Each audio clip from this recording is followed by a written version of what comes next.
Good day mga kababayan. Welcome back muli dito sa aking YouTube channel. Ito nga pala si Daddy D.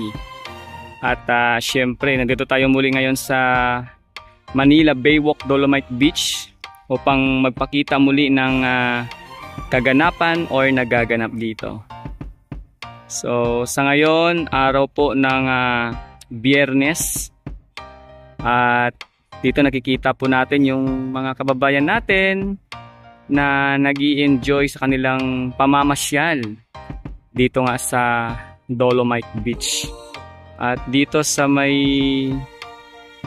beach umbrella, may nakita tayo na parang ano sila, no, merong photoshoot na ginagawa at may dala silang mga bulaklak.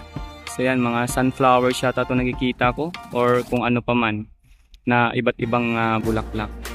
Maliban dyan, so ayan, yung iba na talagang nakaupo lang, no, sa may dalampasigan at syempre ini-enjoy yung viewing.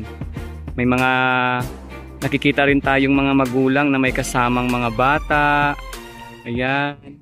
Tapos syempre yung mga grandmother or lola, tuwang-tuwa naman, no, sa kanilang mga apo na napapansin nilang masayang-masaya din. Dahil nga dito sa Dolomite Beach ay pansamantalang nakakalimutan ng mga bata or mga chikiting yung paghawak ng gadget or cellphone, di ba? Kasi madalas pag nasa bahay, halos to the max, no? Halos yung paglalaro or pagbababad sa gadget or cellphone, di ba? Talagang madalas na po yan.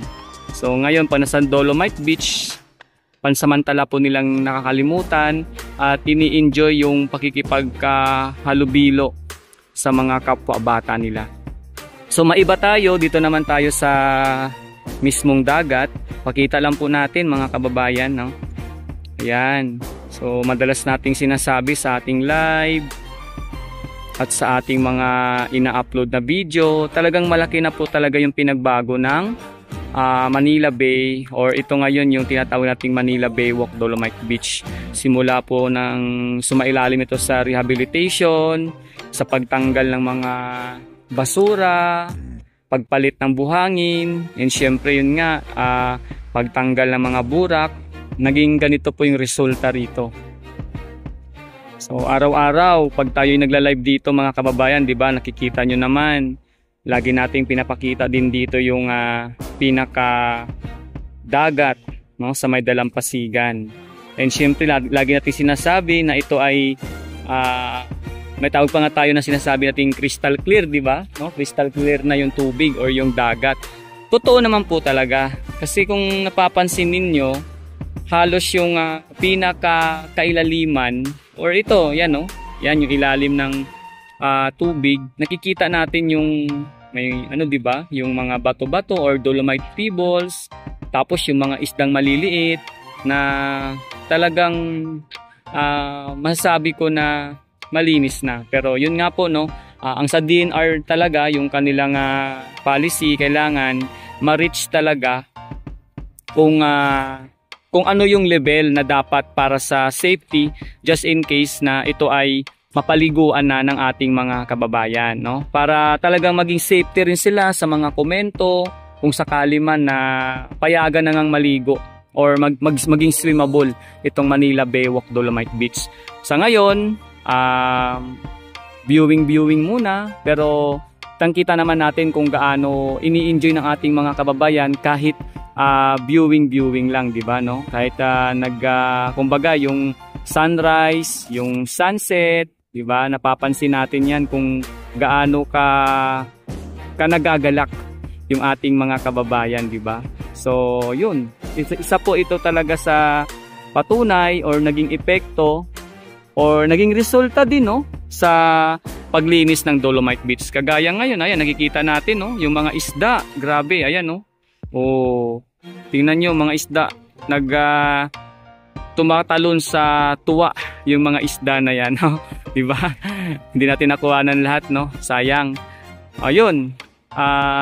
Ito mga kabayan ko, kung pagmamasdan ninyo habang tumatagal, marami pa tayo ditong may papakita. Hindi lamang dito sa Manila Baywalk Dolomite Beach, kundi pati din sa nagaganap na reclamation or panibagong pagtatambak dyan sa dito lang sa unahan ng ating Dolomite Beach. So marami tayong aabangan dyan, no? Siguro ating ipapakita dyan kung ano na naman yung bagong ilalagay ng mga istruktura or ano yung magiging improvement. At syempre yung dating kasi niyan para sa akin, no, sa sarili kong opinion, sa nakikita nating mga dyan reclamation, syempre pa nagkaroon ng mga bagong struktura, magkakaroon ng mga another na trabaho. So syempre isa na dyan ang may kinabang yung ating mga kababayang Pilipino dito sa ating bansang Pilipinas. So abangan po natin yan. Sa ngayon, dito muna tayo sa Manila Baywalk Dolomite Beach or sa Manila Bay.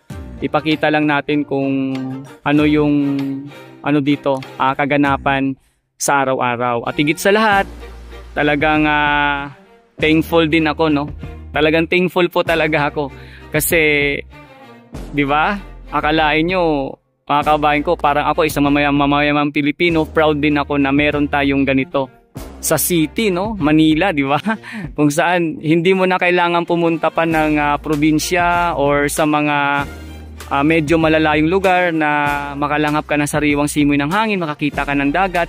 Dito lang, no? Kung talagang ikaw ay malapit at medyo pwede mo naman talagang puntahan, kahit araw-arawin mo, may enjoy mo na talaga yung tawag dito, yung makita mo yung dagat tapos makalanghap ka ng sariwang simoy ng hangin.